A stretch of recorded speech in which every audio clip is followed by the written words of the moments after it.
생중계하기 때문에 영락교회 성도들도 보시는 것 같아요.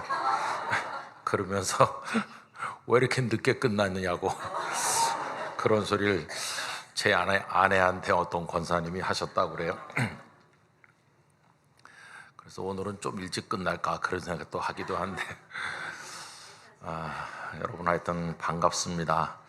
방금 전에 목사님 말씀하신 것처럼 수고하신 분들이 많으셔서 집회가 되는 거죠.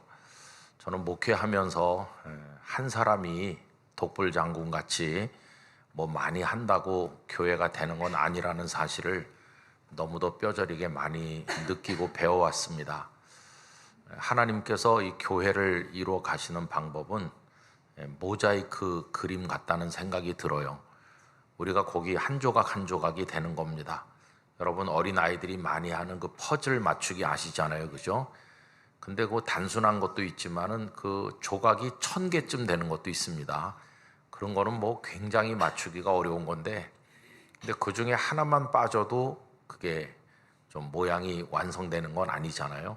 그래서 다 그 조각이 제자리에 있어야 되는데 교회도 그렇죠. 그래서 목사는 목사의 자리에 있어야 되고 장로님 또 장로님대로 하여튼 누구 하나 소홀한 사람이 없고 다 자기 자리에서 자기 사명해야 이게 완성되는 겁니다. 여러분 하나님께서 내려다보실 때 우리 구로동 교회가 그런 아름다운 모자이크 그림처럼 되시기를 바랍니다. 다 수고해가지고 다 같이 헌신해서 하나님 앞에 아름다움을 올려드리는 거예요. 이번에 와서 여러분들을 뵙게 돼서 참 감사하고요. 또 구로동 교회 첫날 말씀드린 것처럼 늘 이렇게 오며 가며 보고 또 우리 김찬호 목사님의 흔적이 많이 있는 그런 교회고, 또 아까 말씀 들으니까 목회자가 한 60여 명 배출됐다고 하니까 정말 대단한 겁니다. 그거는 앞으로도 주님을 위한 일꾼들이 구로동 교회를 통해서 많이 일어나게 될 줄 믿습니다.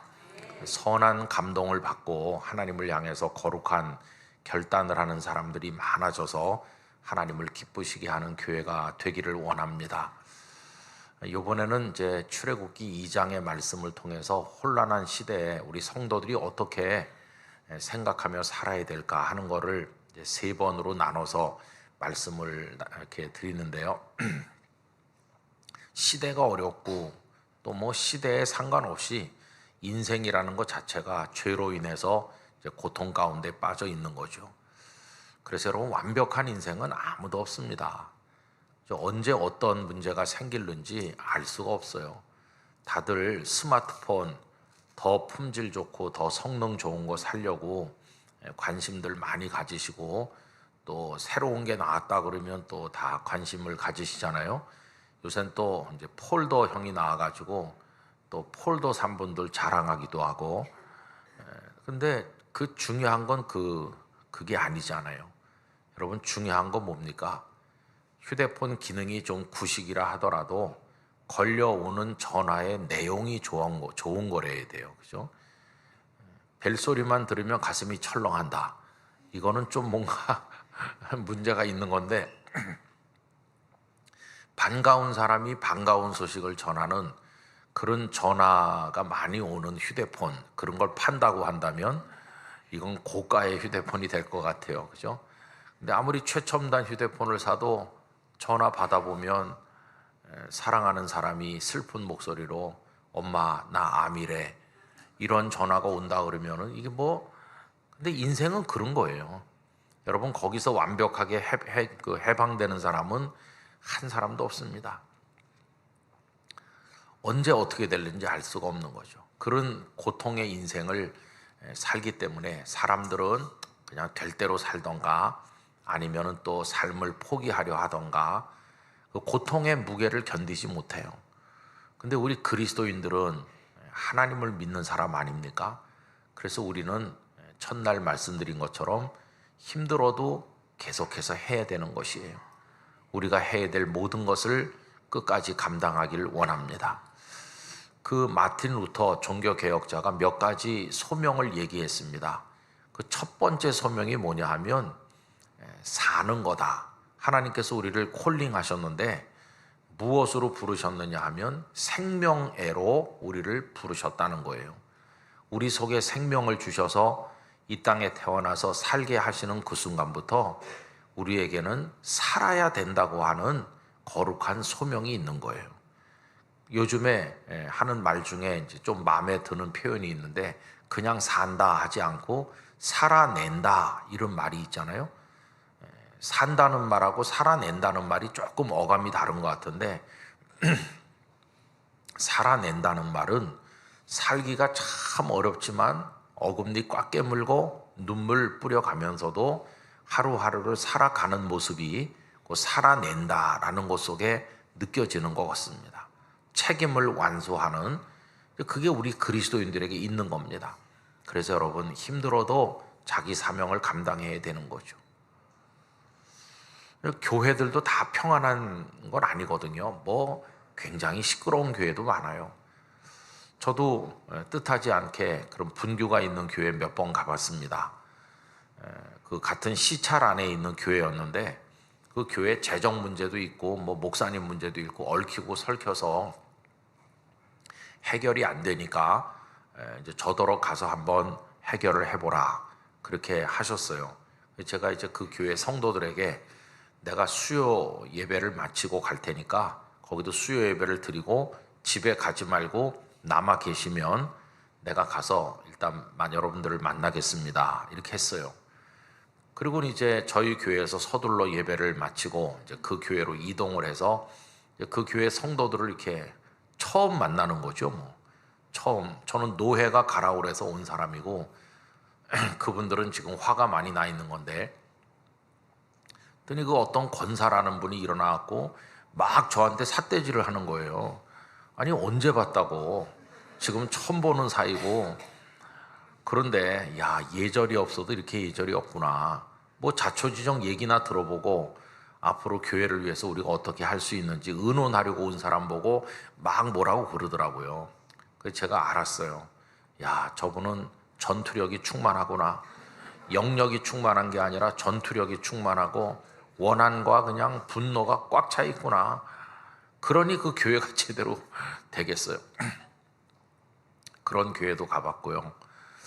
또 이제 어떤 교회도 한 10년 동안을 싸우는 교회가 있는데, 그래서 노회가 이제 여러 목사님들을 보냈어요. 임시 당회장. 근데 이제 그 임시 당회장으로 온 목사님을 상대로 그 교회 성도들이 사회법정에다 막 고발하고 그러니까 목사님들이 그런 거 감당하기 어렵잖아요. 중간에 또 그만두시고. 그래서 돌다가 이제 차례가 저한테까지 와가지고 가서 일단 그 교회 장로님이 다 싸워서 떨어져 나가고 3명 남았는데 그 3명 장로님하고 이제 상견례를 했어요. 그래서 오늘은 회의를 하는 게 아니고 내가 파송돼서 왔으니까 얼굴이라도 익히고 하는 겁니다.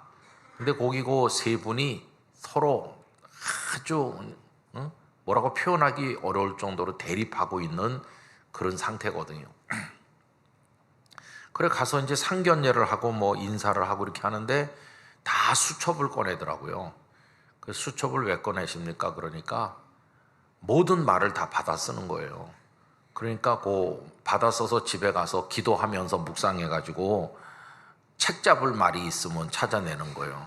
그때 당신이 이렇게 말했죠. 그러면서 무서운 거죠. 다 꺼내서 쓰는 거예요. 그래서 내가 오늘은 회의가 아니고 그냥 인사하러 왔다고. 근데 수첩은 왜 꺼내서 이렇게 쓰느냐고. 야 정말 그런 교회도 보고요. 많은 그런 경험들을 했어요. 그러면서 제가 느끼는 건 뭐냐 하면은 인생도 어려운데 교회도 정말 어렵고 이 속에서 성도가 어떻게 믿음을 가지고 살아낼 수 있을 것인지 참 너무나도 힘들구나. 그런 걸 많이 느꼈어요. 그러면서 그래도 하여튼 그럼 그 교회가 아닌가? 그래도 거기도 교회인 거예요. 거기도. 참 가슴이 찡하고 눈물이 나는 거는 그렇게 싸우고 막 그냥 그런 걸 지지고 볶는다 그러는데, 그러면서도 그 새벽 5시면 불이 켜지고 소수이긴 하지만 누군가가 나와서 눈물을 흘리는 거예요.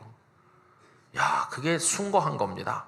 교회는 뭐 교회 중직자들이 싸우든지 말든지 연약한 어떤 성도는 그 새벽에 컴컴한 예배당에 나와서 흐릿한 조명 아래서 눈물을 흘리는 거예요. 교회가 그렇게 힘들어도 그래도 누군가는 기도를 해야 되고 누군가는 예배를 드리는 거고, 또 어떤 목사님은 시끄러운 문제로 인해 갖고 주일 밤 12시가 넘을 때까지 회의를 했는데 막 언성을 높이고 싸우고 거기서 하루 종일 파김치가 돼가지고 이 목사님이 무슨 기쁨이 있겠습니까? 주일날 예배 드렸는데 은혜를 받긴커녕 밤 12시 넘을 때까지 싸우다가 목사님이 사택에 돌아오니까 탈진하죠, 탈진. 뭐 목회고 뭐 그냥 죽고 싶다 그런 생각이 들죠. 그래도 그 목사님이 그 다음날 새벽 기도에 나가서 설교를 하는 거예요. 한 번은 어떤 목사님이 그런 얘기를 하면서 눈물을 펑펑 흘리더라고요. 그러면서 저에게 제가 선배라고 기도 좀 해주세요. 근데 기도해달라는 게 그 문제가 다 사라지도록 기도해달라는 게 아니고요. 그 목사님 하는 말이 그래도 내가 새벽이면 깨서 나가서 말씀 전할 수 있는 힘을 잃어버리지 않도록 기도해달라는 거예요. 참 눈물겨운 얘기더라고요. 그죠? 여러분, 아무리 어려워도 새벽밥을 하는 어머니들이 있었기 때문에 그 가난한 가정에서도 자녀들이 성장한 겁니다. 아무리 힘들어도 그 막노동을 해서라도 자식을 공부시키겠다는 우리 부모님 세대의 수고와 헌신이 있었기 때문에 오늘 우리 세대가 있는 겁니다. 아무리 힘들어도 뭐 조금만 쑥 털리면 다 집어 던지고 이런 마음을 가지고는 인생을 지킬 수 없어요. 그러니까 그 루터가 말하는 첫 번째 소명이 살아내는 겁니다. 살아내는 거. 두 번째 소명은 뭐냐 하면 믿음으로 우리를 콜링하셨어요. 살 뿐만 아니라 나를 믿어라 이렇게 하는 거죠. 나를 믿으면서 살아라. 그래서 우리 모두는 믿음으로 초청받았기 때문에 하나님을 경외하는 사람이 된 겁니다. 이 믿음으로의 초청 또한 이벤트처럼 며칠 하고 끝나는 게 아니라 주께서 우리를 부르시는 그 마지막 순간까지 계속하는 겁니다. 우리의 심장이 멈출 때까지, 우리의 피가 굳을 때까지, 마지막 순간까지 우리 아버지 하나님을 송축하고 그 말씀의 원리를 따라 살고 하나님을 높이는, 그게 하나님의 백성인 것입니다. 여러분, 그런 모습으로 끝까지 하나님을 경외해야 되는 것입니다. 그리고 마지막 세 번째 소명이 문자 그대로 소명이죠. 복음을 위해서 헌신해라. 그러면 우리가 뭐 다양한 현장에서 하나님의 복음을 전도하는, 그리고 섬기며 사는 그리스도인이 되는 거죠. 근데 이거를 형편이 좋고 상황이 훌륭할 때만 하는 게 아니라 최악의 상황에서도 누군가는 해야 되는 거죠. 요새는 제가 이제 그 리스트에 올라서 중국에를 못 가고 있습니다만은 예전에는 중국에 제법 많이 이제 다니면서 뭐 이런저런 일을 했습니다. 그런데 한 번은 그쪽에 연길 쪽에 가가지고 북한에서 넘어온 자매들하고 이렇게 지냈는데 그분들 소원이 목사님 우리를 백두산을 한번 볼 수 있게 해주세요. 그래서 한국에서 동행한 몇 사람과 함께 백두산을 올라갔습니다. 지금은 백두산을 그 뭐 이렇게 차로 올라가도록 다 해놨는데 그때는 우리가 걸어서 올라갔습니다. 걸어서 6월 초쯤 됐을 거예요. 5월 말 6월 초 그쯤 되는데 사방에 꽃들이 많이 피어서 아름다운데 한쪽엔 아직도 눈이 다 녹질 않은 채로 있는 참 희한한 광경을 봤어요. 한쪽엔 눈이 그대로 있고 한쪽엔 꽃이 막 지천으로 피어 있고 한 5시간 정도 이제 걸어가지고 백두산 천지 쪽으로 올라갔는데 거기 뭐 관광객들이 많이 와가지고 사진 찍느라고 정신이 없죠. 우리 일행도 예외는 아니어서 뭐 백두산 천지를 배경으로 사진 찍는다고 바쁜데 우리와 같이 동행했던 그 북한에서 온 그 자매 두 사람은 전혀 사진에는 관심이 없더라고. 한 사람은 나이가 한 50 정도 됐고 한 사람은 18살 됐어요. 근데 두 사람은 아무 사이도 남입니다. 서로 다른 사람들인데 이 두 사람의 관심이 딱 똑같아요. 보이질 않아가지고 어디 갔나 하고 찾았더니 우리 일행과는 뚝 떨어진 사람들이 모이지 않는, 사람들은 사진 찍으면 잘 나오는 쪽에 모여 있으니까 저쪽에 사람 없는 쪽에 둘이 가서 서 있더라고요. 거기 가서 서서 뭐 했습니까? 그러니까 거기서 북한 땅을 바라보는 거예요. 북한 땅을 바라보면서 하염없이 우는 거예요. 근데 18살 된 그 처녀는 18살이면 그래도 제법 키도 크고 그래야 되는데 초등학교 한 6학년 같이 보여요. 못 먹어가지고 발육이 제대로 안 돼서 아주 앳된 아이 같이 보이는데 나이가 18살이에요. 그리고 50 좀 넘으신 그 자매님은 아들이 북한에 있는데 예수님 믿는다고 참 어려운 곳에 붙들려 들어간 거죠. 둘이 다 중국으로 나왔었는데 그 아들이 엄마 나는 북한에 들어가서 복음을 전하겠습니다. 대한민국에 가서 편히 사는 것보다 북에 들어가서 복음 전하다 죽겠습니다. 그래 아들이 들어갔는데 소식이 끊어졌는데 알아보니까 이제 어디 들어가 있는 거예요. 그래서 우리는 그 두 사람이 우리를 따라서 한국에 나올까 생각을 했댔는데 그 두 사람은 똑같이 말했습니다. 우리는 한국에 가는 게 목표가 아니고 북한으로 다시 들어가는 게 목표입니다. 들어가서 거기서 며칠이나 견딜지 모르지만 복음을 전도하다가 거기서 죽겠습니다. 그리고 그 두 사람은 들어갔어요. 기가 막힌 일이야기죠. 우리는 대한민국으로 나오고 그 두 사람은 그냥 그리로 들어가겠노라고.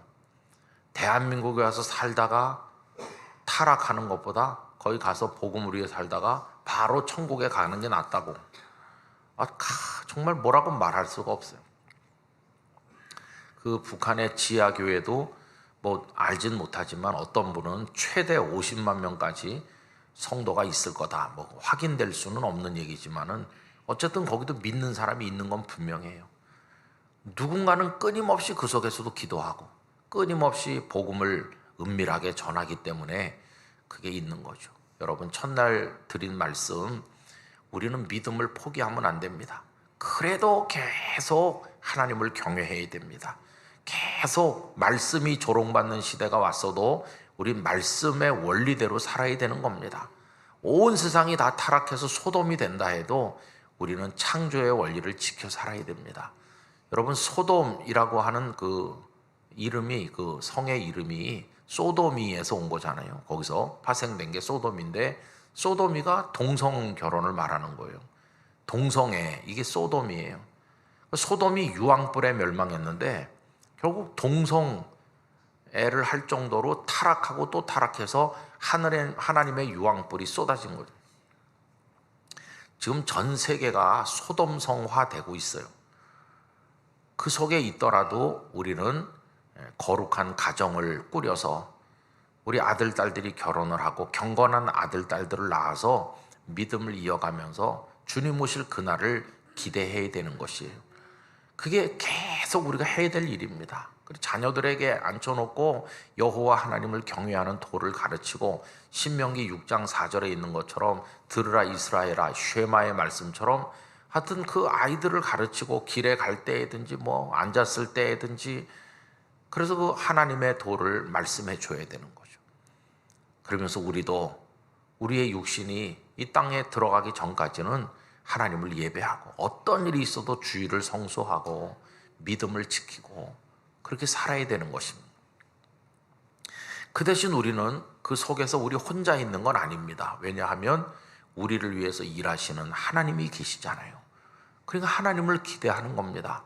어제 드린 말씀처럼 그 누이 미리암이 갈대 상자 안에 담긴 동생 모세가 어떻게 되는가 가만히 이렇게 보는 것처럼 그 어떻게 되는지를 바라보는 그게 몇십 년 동안 이어지는 거예요. 하나님은 어떻게 하실까?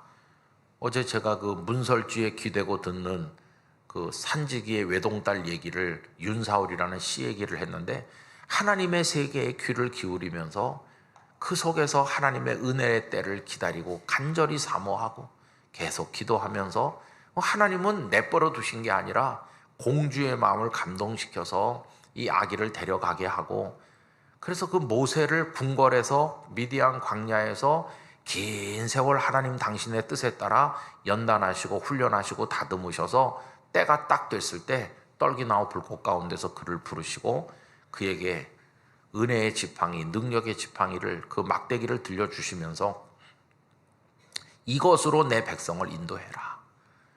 그 지팡이, 성경엔 지팡이라고 되어 있지만 사실은 한 1m보다 조금 긴 막대기를 뜻하는 건데, 그거를 바다 위로 내밀었을 때 쫙 바다에 동풍이 불고 길이 나고, 그럼 하나님은 계속 일하고 계십니다.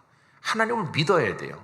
그래서 저는 남북 간에 어려운 문제도 있고 힘들지만 하나님께서 우리를 위해 일하실 거라고 믿습니다. 우리가 믿음을 지키면 하나님은 우리에게 역사하실 겁니다. 승리를 주실 거예요. 근데 문제는 뭐냐 하면, 우리가 소돔성 사람처럼 돼버리면 이건 끝장인 것이에요. 마지막 소돔성에 의인 10명이 있으면 소돔성이 망하지 않았을 텐데 하는 것처럼 이 땅의 교회가 마지막 희망이 되고 그리스도인들이 마지막 믿음의 그 산성을 수호해야 되는 것이에요. 그렇게 하고 있으면 하나님께서 반드시 우리를 구원하여 주실 것이에요. 그 과정에서 하나님께서 주시는 열매를 보지 못하고 그 전에 죽는 사람이 있다 할지라도 다 천국의 하나님의 품에 안길 거기 때문에 우리 낙심하지 말고 하나님을 기대해야 됩니다. 하나님 우리에게 때로는 편팔과 강한 손으로 기적을 보여주기도 하시는 거예요. 기적. 그러면서 이제 이 땅을 걸어갈 때 사람들은 우리를 조롱해요. 그렇게 답답하게 말이지, 쾌쾌 묵은 방식으로, 시대가 어떤 시대인데 언제까지 그렇게 사느냐고 우리를 조롱해요. 이 좋은 세상에 주말이면 여행도 가고 그래야지, 아니 그건 주일마다 가서 예배 드린다고 하루 종일 그 예배당에 붙어 있고, 야, 아직도 교회 다니냐? 이렇게 우리를 욕해요. 여러분, 사실 그 주일만 오는 건 아니죠. 주일에 오기 위해서 토요일 날도 나와서 준비하는 사람도 많고, 저희 교회 찬양대원들에게 늘 고마워하는 마음을 가지고 있는데 주중에 연습을 하는 거예요. 주중에. 저희 교회 찬양대가 주중 연습을 고집하고 있습니다.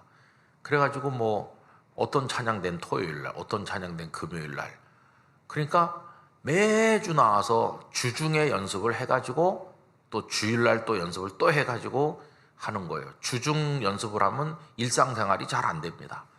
교회 옆에 사는 것도 아니고 먼 데 사는데 이걸 모여가지고 매주 토요일날 사부 예배 찬양대는 젊은 사람들이 하거든요. 청년, 우리 젊은 사람들이 하는데 토요일 오후 한 3시쯤 되면 연습하더라고요.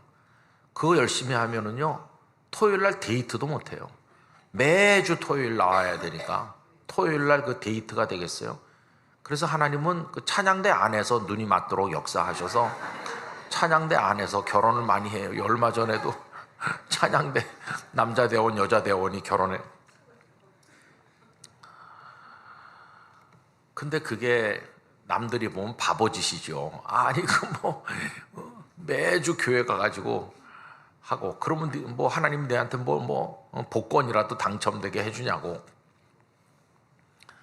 그래도 하여튼 꾸준히 그렇게 하는 거죠. 여러분, 그렇게 하고 이제 있으면 사람들 우리를 조롱하고, 술도 안 먹고 담배도 안 피고 뭐도 안 하고 그렇게 힘들어 번 돈을 11조라고 바치고 바보 아니냐 이제 다 이러잖아요, 우리 보고. 근데 여러분, 그래도 우리는 그걸 하는 이유가 뭐냐 하면 그들이 추구하는 가치와 우리가 추구하는 가치가 전혀 다르기 때문이에요. 그걸 오늘 본문이 보여주고 있습니다. 우리는 뭘 추구하는 건지. 여러분, 이제 그 모세를 공주가 건졌어요. 그래가지고 자기 아들로 삼고 이제 궁궐에 데려간 거잖아요. 물에서 건졌기 때문에 이름을 모세 이렇게 했어요. 그러면 이제 문제는 그 친어머니는 뭐가 된 겁니까? 요게벳은 유모가 된 거예요. 돈을 받고 친자식에게 젖을 물리는 참 기가 막힌 상황이 된 거죠. 아이와는 상관도 없던 사람은 엄마가 되고, 직접 뱃속에 잉태해가지고 해산의 고통을 겪으며 낳은 그 친엄마는 유모가 되는 이렇게 기가 막힌 세상이 어디 있습니까? 근데 그런 일이 벌어진 거예요. 근데 여러분, 승리자가 누굽니까? 세월이 많이 지나서 그 아들이 40세가 되었을 때 그 아들 모세는 바로의 딸 공주의 아들로 남지 않고 보잘것없는 히브리 노예 여성의 아들로 돌아온 거예요. 40년 지나고 나니까 누구의 아들이냐? 요게벳의 아들인 것이. 여러분, 이걸 진실의 승리라고 말할 수 있어요. 진실의 승리. 그 전에 누가 물어보는 거죠? 저 훤칠하게 잘생긴 저 왕자님이 누구 아들입니까? 이렇게 누가 물어본다면 사람들이 다 이구동성으로 그 아무 공주님의 아들이라고. 여러분, 그 모세의 신분이 어떻게 알려져 있었겠어요? 공주의 아들로 알려져 있는 거죠. 이게 뭡니까? 그 궁궐 안에서 통하는 팩트죠, 팩트. 그게 사실이죠. 만인이 다 그렇게 알고 있어요. 공주님의 아들이라고. 근데 그게 사실로 다 알려져 있는데 그게 사실이긴 한데 공주의 아들은 맞죠. 공주가 키우니까 공주의 아들이지만 그게 진실입니까? 진실은 아니죠. 숨겨진 진실은 따로 있는 거예요. 그게 뭡니까? 히브리 노예 여성인 요게벳의 아들이라는 게 그게 진실인 것이에요. 그 사실과 진실이 두 개가 있습니다. 그런데 두 개 중에 뭐가 승리하는 거죠? 진실이 승리하는 거예요. 때가 되니까 이 아들이 공주의 아들로 남는 게 아니라 히브리 노예 여성의 아들로 돌아온 거예요. 이게 진실이 사실을 이긴다 하는 걸 알 수 있어요. 여러분, 사실이 진실이고 진실이 사실이고 똑같은 거다 이렇게 생각하지만 사실과 진실은 이 이야기가 보여주는 것처럼 다른 것입니다. 사실은 겉으로 드러난 겁니다. 겉으로 드러나서 모두가 다 아는 거, 공주님의 아들이래. 그건 이제 모두에게 알려진 겉으로 드러나는 거죠. 근데 진실은 속에 숨겨져 있어요. 진실을 아는 사람은 극소수예요. 진실은 다른 사람들이 잘 모르게 감춰져 있어요. 그건 특별한 사람만 아는 거예요. 여러분, 비밀이라고 하는 거를 나타내는 영어 단어가 두 종류가 있습니다. 하나는 시크릿이라는 게 있습니다. 시크릿은 이런 게 시크릿입니다. 여기 이제 볼펜이 하나 있어요. 제가 여러분에게 볼펜이 있습니다 하고 지금 이렇게 보여드렸잖아요. 그러니까 여러분이 좀 다 알고 계신 겁니다. 이게 볼펜이 있구나. 근데 여기 방금 전에 볼펜이 있었는데 제가 여러분에게 여러분 여기 뭐 있는지 아세요? 이렇게 질문만 했다면 여러분이 아시겠어요? 뭐 있는지 모르시죠? 모르는 동안에는 이걸 뭐라고 부릅니까? 비밀이라고 부르죠. 누가 저에게 목사님 거기 있는지 그렇게 뭐가 있는지 뜸들이지 말고 빨리 말해주세요. 그럼 제가 비밀이에요. 그러면 모르는 거예요. 그건 시크릿이에요. 그런데 그 비밀을 개봉해가지고 이겁니다 하고 보여드리고 나면 그 다음엔 이게 여전히 비밀일까요? 비밀의 생명력이 끝났을까요? 더 이상 비밀이 아니에요. 일단 알려드리면 그 다음엔 비밀이 아닌 거예요. 시크릿은 그런 걸 말하는 거예요.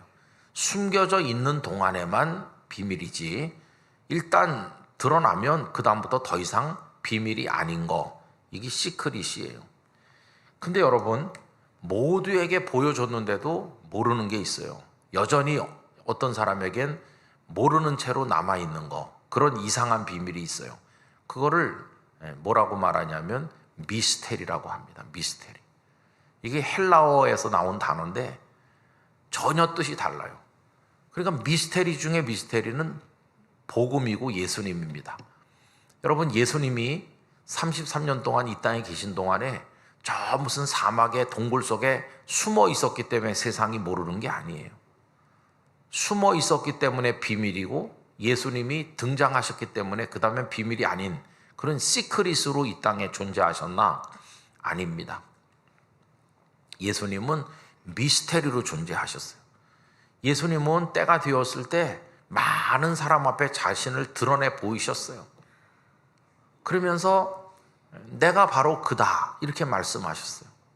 세례 요한이 증언했고 구약 성경이 증언한 오시기로 약속된 하나님의 아들 메시아, 내가 바로 그다, 이렇게 하셨어요. 다 알려주셔서, 다 알려주시고 하나님 나라의 비밀을 다 말씀하셨고 사람들이 다 듣도록 알려주시고 보여주셨는데도 사람들은 여전히 그분이 누군지를 잘 몰라요. 이게 미스테리죠.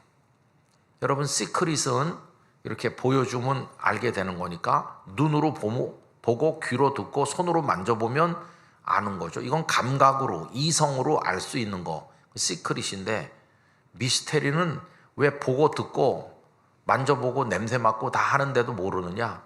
그거는 성령 안에서만 깨닫는 것이기 때문에 미스테리인 것이.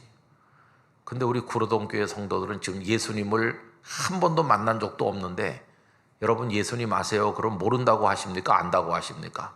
아신다고 그러죠? 그럼 언제 예수님 본 적 있어요? 예수님이랑 식사라도 한 그릇 하셨어요? 카톡 하십니까? 근데 뭘 아신다고 그래요? 한 번도 본 적도 없으면서. 근데도 우리는 안다고 그래요. 어떻게 알게 된 걸까요? 성령님을 통해서 알게 된 거예요. 아는 정도가 아니라 그분은 날 위해 죽으셨고 나도 그분을 위해 목숨을 내놔야 될 만큼 알아도 보통 깊이 아는 게 아니죠. 그죠? 우린 복음, 십자가와 부활의 그 복음을 알고 있어요. 십자가 현장에 있지도 않았고 부활의 현장에 있지도 않았지만 언제부턴지 주님 날 위해 죽으셨고 주님 부활하신 것처럼 나도 부활할 줄 믿습니다. 이게 우리 속에 확실하게 있으니까 우리는 그 미스테리를 깨닫는 사람이 됐어요. 어떻게 됐나요? 성령께서 우리 안에 역사하신 결과로 우린 그 미스테리를 깨닫는 은혜를 입은 거예요. 여러분, 그거에 대해서 감사하시기 바랍니다. 누구나 다 깨닫는 게 아닌데 하나님 우리에게 깨닫게 하셨어요. 그런 걸 진실이라고 하는 것입니다. 진실. 그래서 여러분, 우리 그리스도인들은 이 혼란한 세상에 살면서 세상 사람들은 다 사실을 추구해요. 사실. 겉으로 드러나는 어떤 그런 걸 추구하는데 우리는 세상 사람들이 몰라도 하나님이 이끌고 가시는 진실을 가슴에 품고 진실을 추구하는 사람으로 이 땅에 사는 거예요. 그 어머니 요게벳을 생각해 보세요. 얼마나 그 아들을 잃고 아들을 잃은 거죠. 뭐 내 배 아파가지고 내가 낳은 사랑하는 아들인데 어쩔 수 없어서 갈대상자에 띄웠고 바로의 딸이 데려가가지고 그 아기를 품에 안고 젖을 물리지만 한 번도 내 아들 이렇게 해보지 못하잖아요. 보는 눈이 있으니까 그냥 유모일 뿐이죠. 눈물도 흘릴 수도 없어요. 왜 젖 먹일 때마다 우느냐 그럼 뭐라고 하겠어요? 그냥 그 눈물도 아픔도 다 속으로 삭히면서 젖을 먹이고. 그러다가 유모의 이제 역할이 어느 시점에 끝났겠죠. 이제 모세가 좀 장성한 다음에는 더 이상 이제는 뭐 유모가 필요 없는 시점이 돼가지고 만약에 그 요게벳이 궁을 떠나 나왔다면은 얼마나 그 아들이 보고 싶겠어요. 한이 맺히고 막 기가 막힐 노릇이죠. 그러면 그때 요게벳이 어떻게 견뎠겠습니까? 모두가 다 그 훤칠한 젊은이를 공주의 아들로 알고 있지만 요게벳이 버틸 수 있는 힘은 뭘까요? 그래도 진실은 모세가 내 아들이라는 바로 그거죠. 모세는 누가 뭐래도 내 아들이야. 누가 뭐래도 내 아들이야. 세상이 몰라줘도 모세는 내 아들이고 모세 자신이 그걸 몰라도 모세는 내 아들이고. 여러분, 그 진실을 누가 보증해 주십니까? 하나님만이 보증해 주는 거죠. 그때 하나님께서 요게벳의 마음에 말씀하는 거죠. 그래, 요게벳아, 모세는 네 아들이다. 내가 보증한다. 지금 모세는 궁궐에 있고 다 공주님의 아들이라고 하지만 모세는 네 아들이지. 언젠간 내가 너의 품에 돌려줄 것이다. 그러더니 모세가 돌아왔어요. 애굽 사람으로 살지 않고 히브리 사람으로 돌아와서 히브리 사람과 애굽 사람이 싸울 때 애굽 사람을 쳐 죽이고 히브리 사람 편을 들고 그리고는 미디안 광야로 도망갔지만 80살 됐을 때 모세는 어머니의 아들로 돌아왔어요. 그게 진실의 승리입니다. 진실. 그래서 여러분, 예수님은 내가 곧 길이요 진리요 생명이라고 하실 때 내가 곧 진리다 이렇게 하셨어요. 진리. 그 진리는 뭘 진리라고 합니까? 진실을 추구하는 게 진리입니다. 진실. 그래서 하나님의 말씀 속에 흐르는 원리는 단순한 사실을 추구하는 게 아니라 하나님이 만들어가는 세계는 진리의 세계고 진실의 세계입니다. 꼭 그렇게 분류할 수는 없을지 모르지만 사실의 세계를 추구하는 건 지식으로 할 수 있어요. 그러나 진실과 진리의 세계를 추구하는 것은 지혜로 하는 것입니다. 지혜는 하나님의 성령께서 우리 안에 깨달음으로 감동으로 주시는 것입니다. 이거는 뭐 분석하고 도표를 그리고 한참 계산해 갖고 얻는 게 아닙니다. 팩트의 세계는 사실의 세계는 그렇게 얻는 겁니다. 그러나 하나님이 우리에게 주시는 진실과 진리의 세계는 성령 안에서 순간적으로 깨닫는 것입니다. 마치 뭐와 같으냐 하면은 자식이 못되게 굴고 어머니 아버지 마음 아프게 했었는데 어느 날 갑자기 어머니의 사랑 앞에 무릎 꿇게 되는 거나 마찬가지예요. 그거는 뭐 계산해 봤기 때문에 아는 게 아니라 하나님께서 그의 영혼에 역사하셔서 어머니의 사랑이라는 이 세상에서 가장 숭고한 진실, 다른 게 다 거짓돼도 어머니의 사랑은 진실, 순도 100%짜리 진실이잖아요. 그걸 깨닫는 순간 눈물이 왈칵 쏟아지면서 어머니 앞에 꿇어 엎드려 통회하고 자복하고 용서를 구하는 거죠. 하나님을 믿는 건 그런 겁니다. 그러니까 성경을 뭐 몇 번 읽었냐, 성경에 뭐 지식이 얼마나 있냐, 누구의 아들이 누구고 누구의 조카가 누구냐 이런 거 이름을 뭐 많이 안다고 그게 믿음이 아니고요. 비록 하나님을 오늘 처음 믿어도 그 진실에 참여하게 되는 순간부터 구원받은 백성이 되는 겁니다.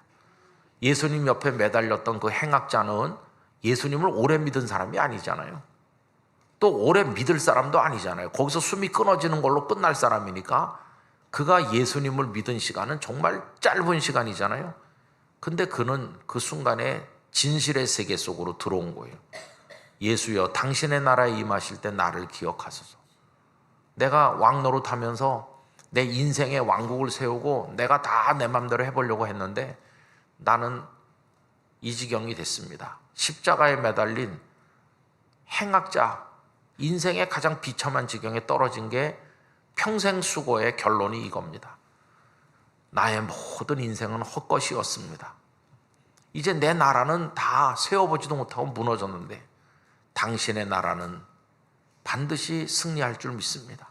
당신이 왕으로 당신의 나라에 임하실 때 나 같은 죄인도 괜찮다면 좀 기억해 주세요.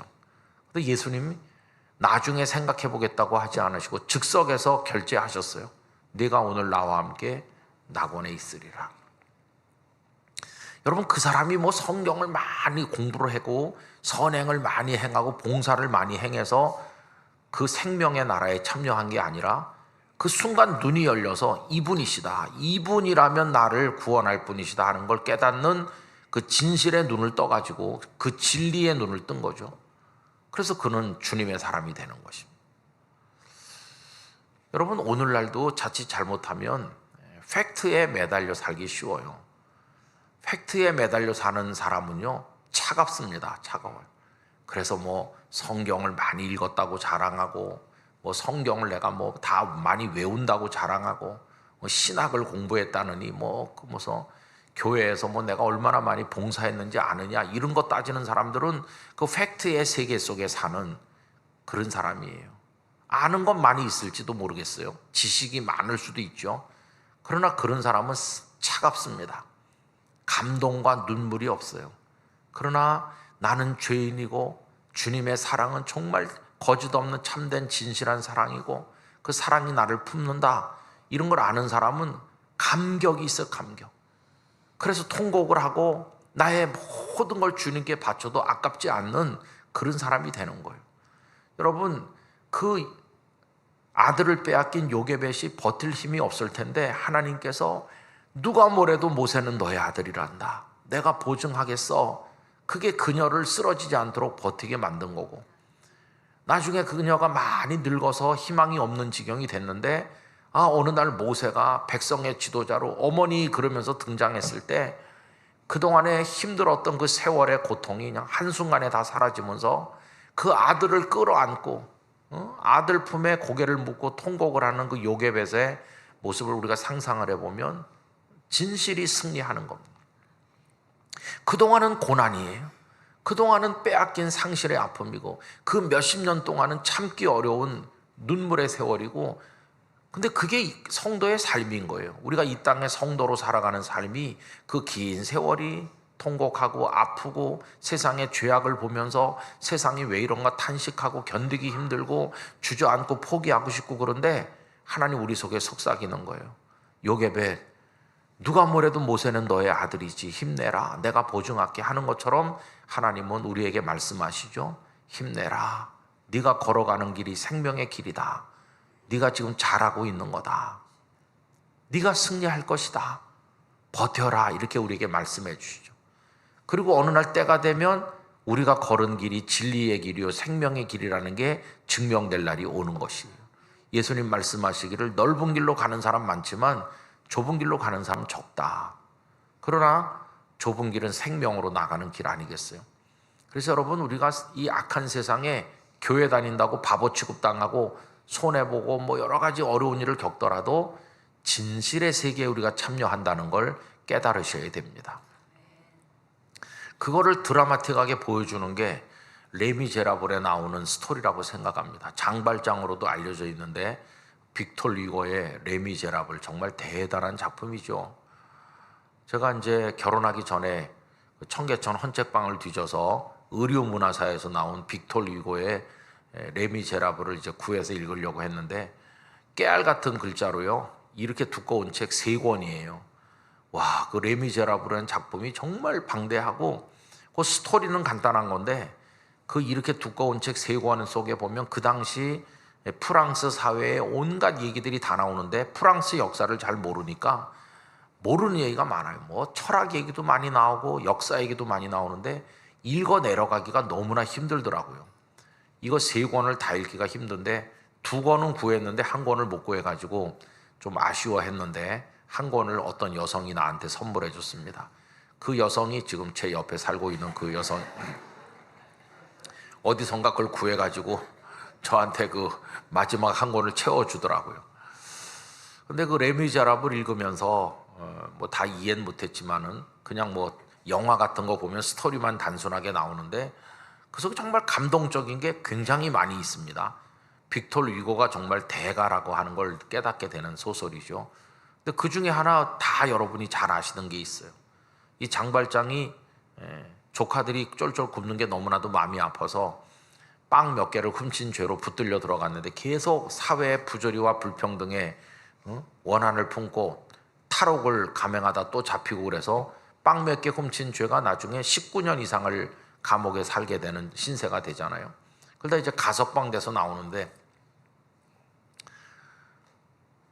갈 데가 없잖아요.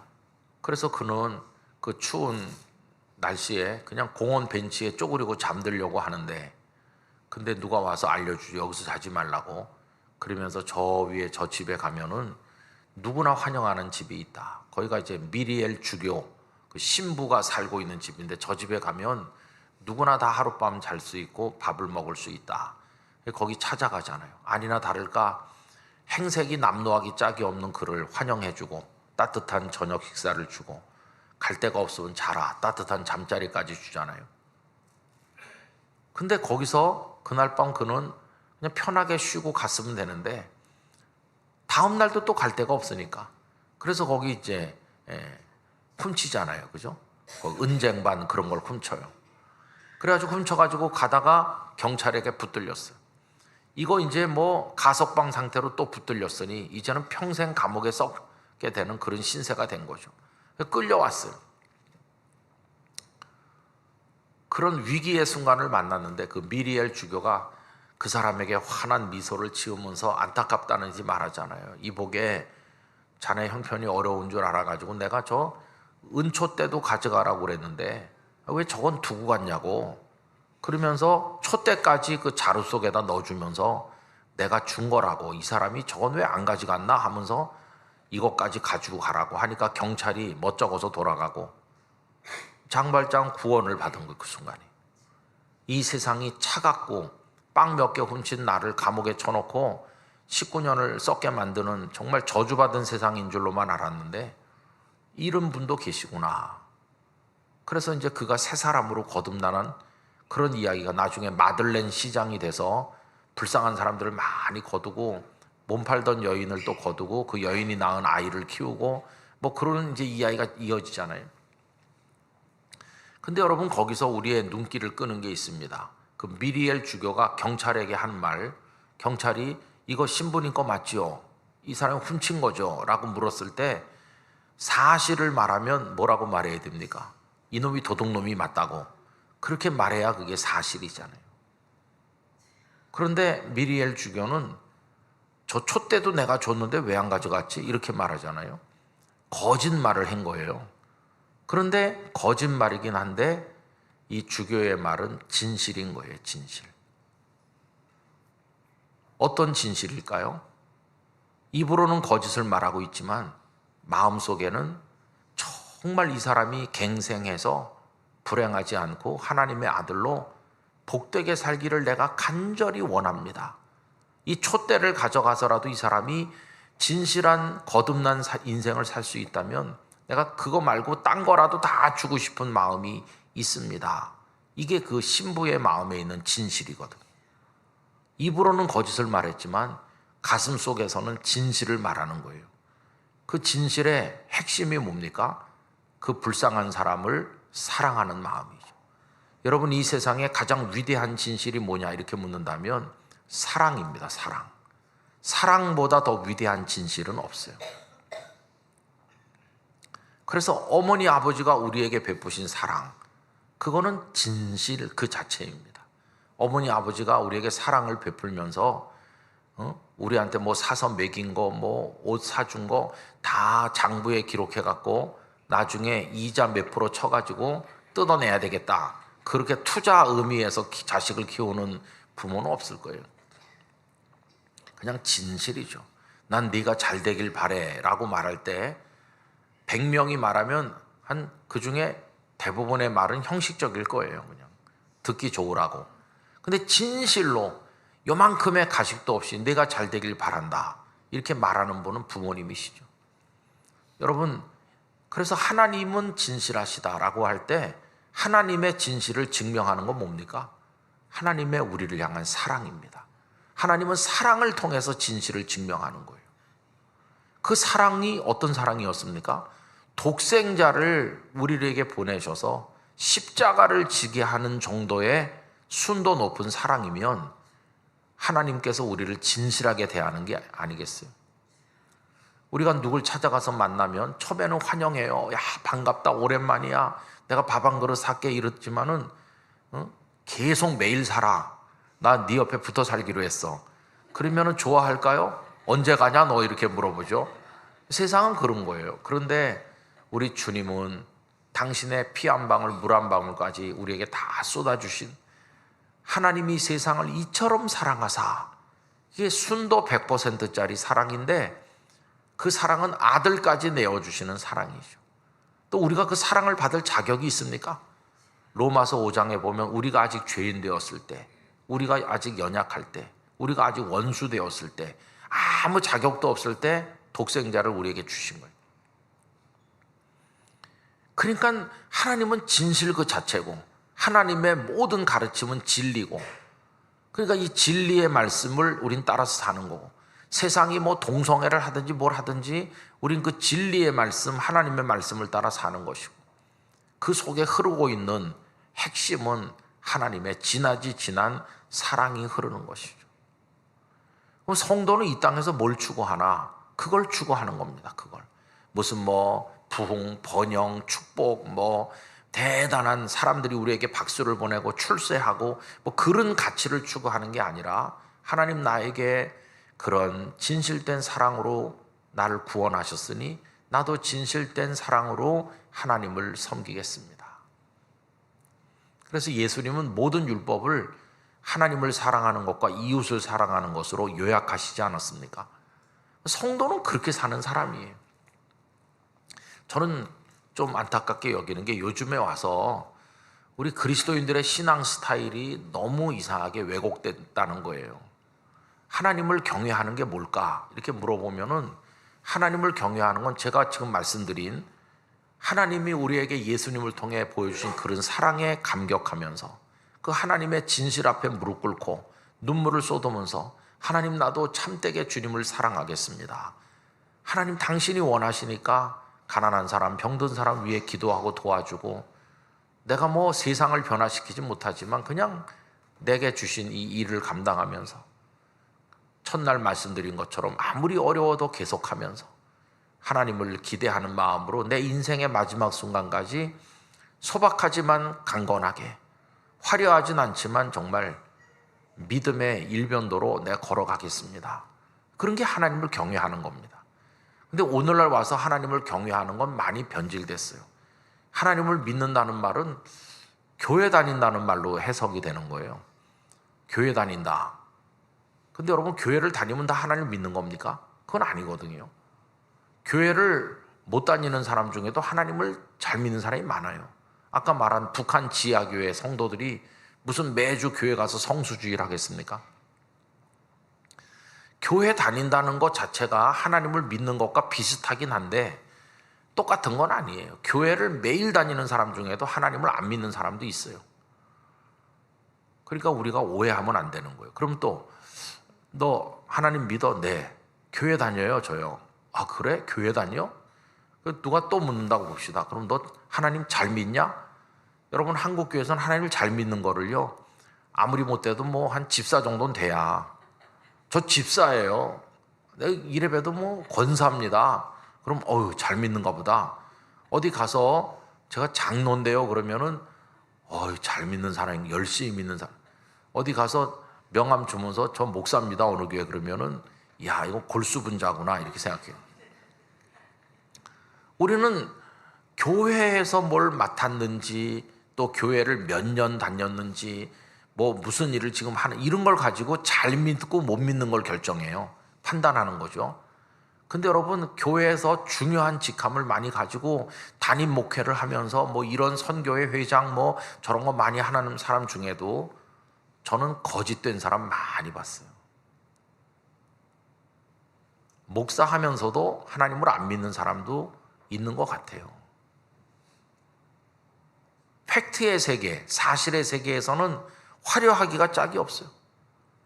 그 명함에 보면 뭐 어디 이사장, 어디 회장, 뭐 어디 뭐 무슨 회원 이런 게 막 10개, 20개 쫙 나와가지고 사실은 사실이죠. 뭐 사실 그가 이사장이니까, 그가 어느 교회 담임 목사인 것도 맞고, 그 사람이 뭐 그 다 팩트가 맞아요.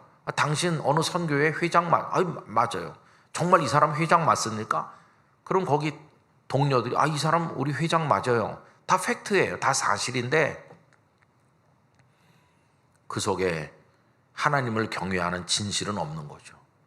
죽은 사실의 세계에 도취돼서 그 사실의 세계로 자기를 치장하고 그 껍데기 사실만 붙들고 사는 사람이 너무 많아요. 여러분, 신앙생활의 핵심은 그런 게 아닙니다.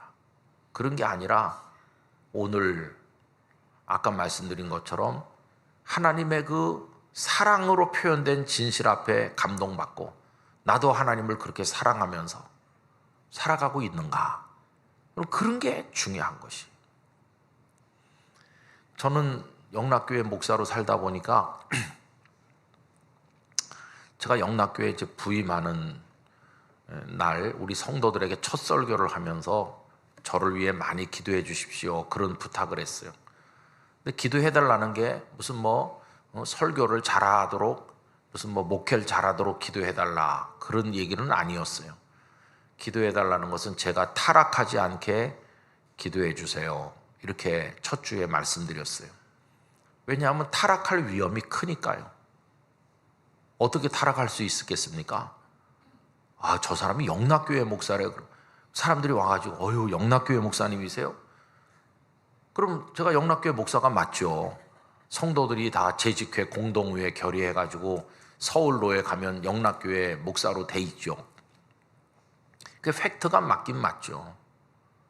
그런데 그럼 영락교회 목사라고 천국 간다는 보장이 있나요? 그건 전혀 다른 얘기예요. 영락교회 목사긴 영락교회 목사인데, 그래서 이 사람의 그 마음속에 하나님을 향한 진실한 사랑이 흐르고 있는가, 이거는 전혀 상관없는 얘기예요. 목사하다 망하는 사람도 있을 거예요. 그래서 그게 타락하는 거죠. 착각 속에 사는 거. 난 영락교회 목사야. 그게 얼마나 무서운 착각입니까? 타락하는 거죠. 그래서 그렇게 되지 않도록 기도해달라고 얘기했어요.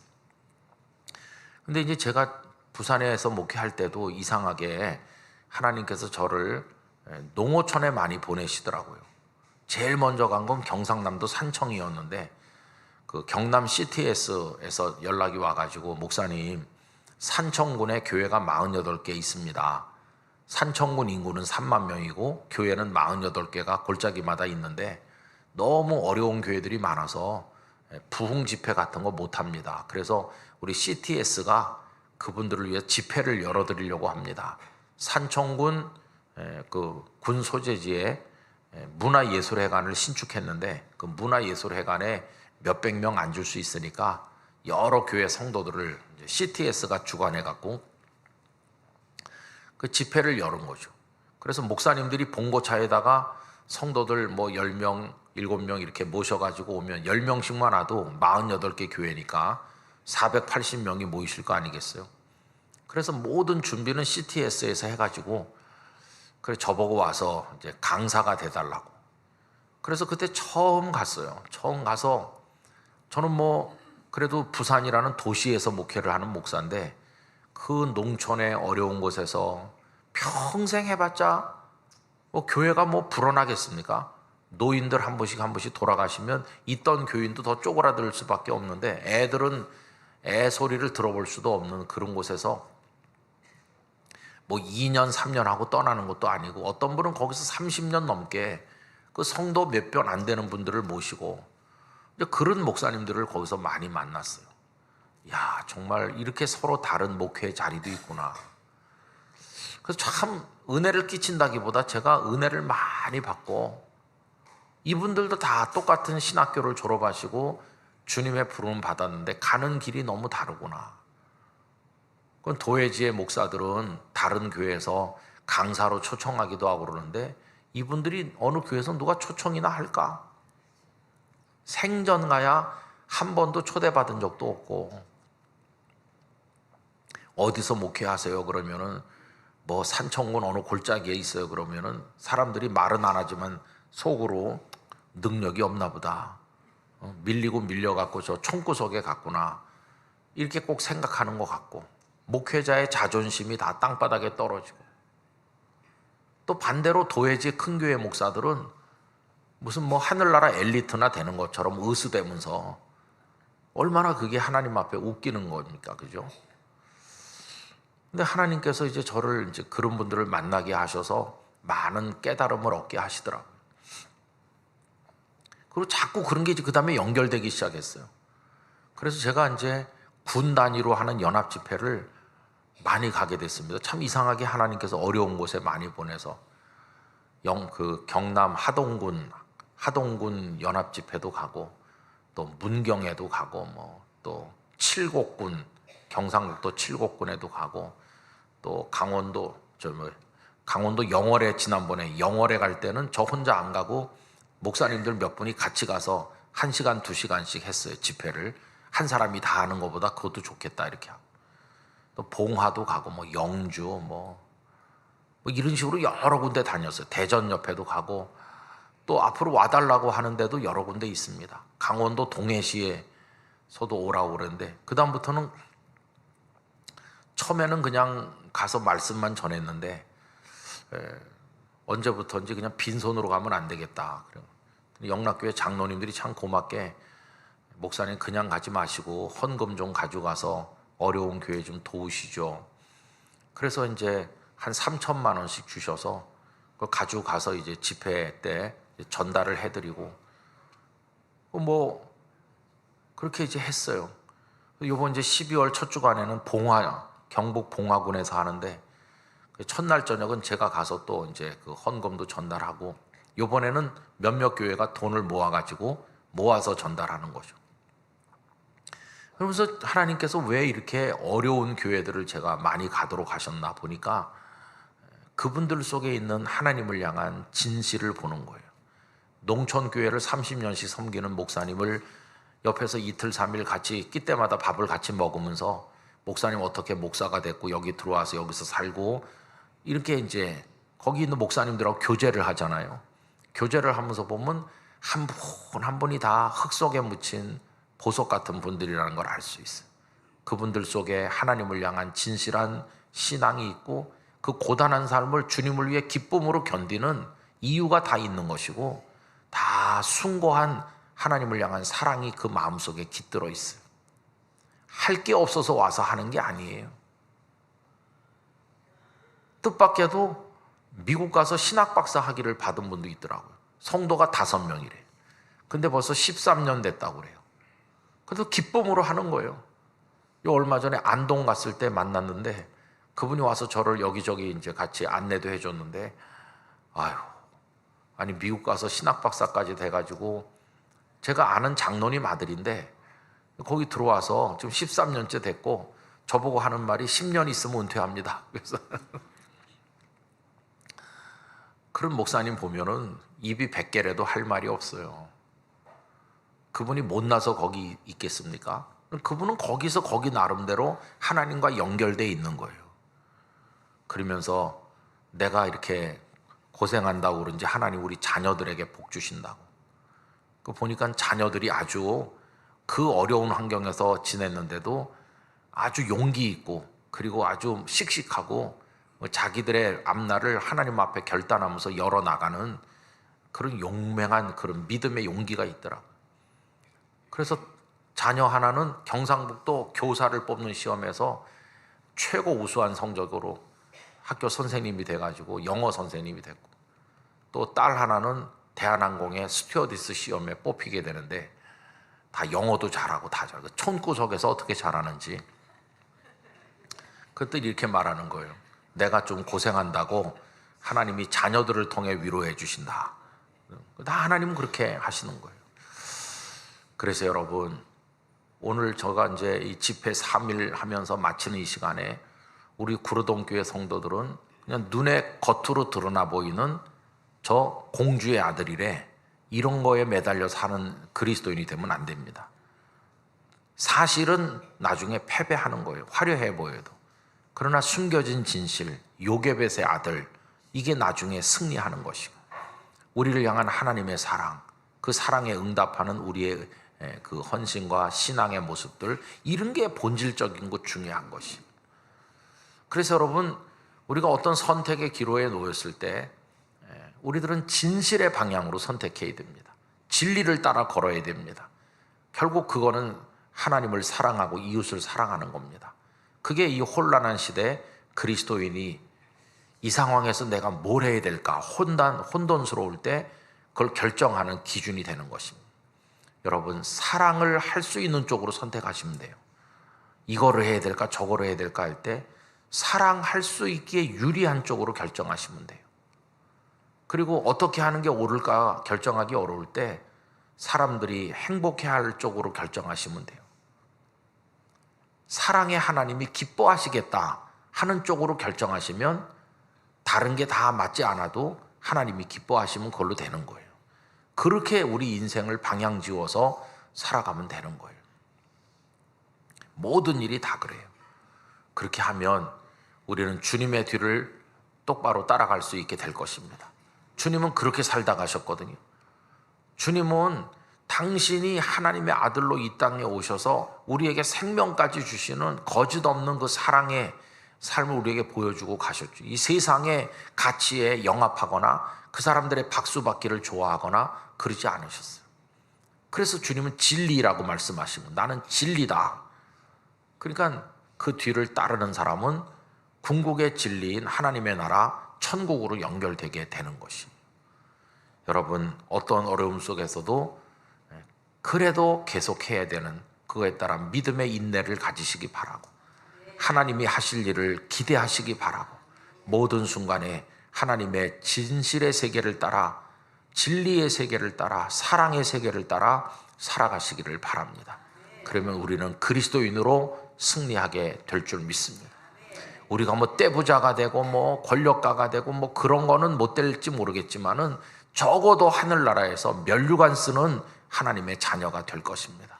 여러분들의 앞날에 그런 은혜가 함께 하시기를 진심으로 축원합니다. 기도하겠습니다. 거룩하신 아버지 하나님, 우리 구로동교회 3일간의 집회 마지막 시간 말씀을 나누었습니다. 사실을 따라 살지 말고 마지막 승리가 진실에 있음을 깨닫고 하나님의 진실을 따라 걸어가는 저희들이 되도록 은혜를 주옵소서. 예수님 이름으로 기도드립니다. 아멘.